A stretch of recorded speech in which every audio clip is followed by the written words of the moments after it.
చదవండి. మీ గురించి అప్పుడే అందరూ గొప్పగా మాట్లాడతారు. మీకు చదువెందుకని హేళన చేసిన వాళ్ళు,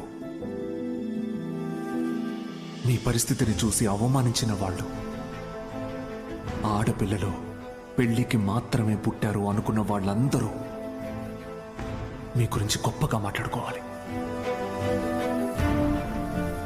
మిమ్మల్ని చూడాలంటే ప్రయత్నం చేస్తేనే సెక్స్ అవుతావు. ఇంట్లో కూర్చుంటే కాదు. రోజు కళ్ళల్లో ఒత్తులేసుకొని కడుపు చంపుకొని రోజు యుద్ధం చేసినట్టు చేస్తే నువ్వు సక్సెస్ అవుతావు లైఫ్ లో. Sridhar's college for competitive exam. ఇది మ్యాక్సిమం బ్యాంకింగ్ సెక్టార్లో జాబ్ చేయాలి, గవర్నమెంట్ జాబ్ కొట్టాలి అనుకున్న ప్రతి ఒక్కరు ఇదే మెయిన్ క్యాంపస్ అనమాట. విజయవాడలో ఉంటుంది. సో ఇక్కడికే వస్తుంటారు. మీలో ఎంతమంది ఈ శ్రీధర్ ఇన్స్టిట్యూట్లో చదివి బ్యాంకింగ్ సెక్టార్లో సెటిల్ అయిన వాళ్ళు ఎంతమంది ఉన్నారు? మీరు అప్కమింగ్ ఆస్పిరెంట్స్కి ఏ మోటివేషన్ ఇస్తారో కింద కామెంట్ సెక్షన్లో మెన్షన్ చేయండి.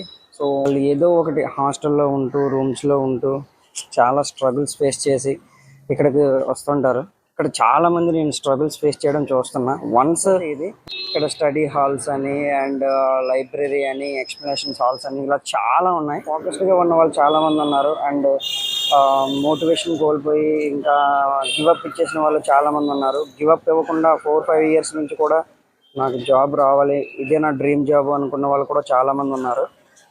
సో ఇది ఎక్స్ప్లెనేషన్ సెంటర్ అండ్ ఈ బ్రోస్ వాళ్ళు 3 ఇయర్స్ నుంచి ఇదే రూమ్లో ఉంటున్నారంట, ఇదే రేకుల షెడ్లో ఉంటున్నారంట నుంచి.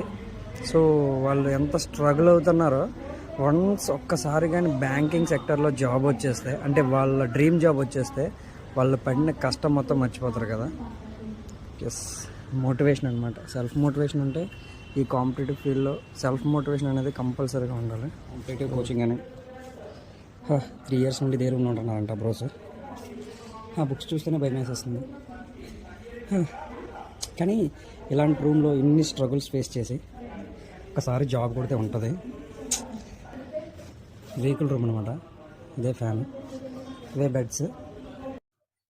అడే మా తమ్ముడు రీసెంట్గా జాయిన్ అయ్యాడు. బ్యాంక్ జాబ్ కొట్టాలి, బ్యాంకింగ్ సెక్టర్లో సెటిల్ అవ్వాలి అని.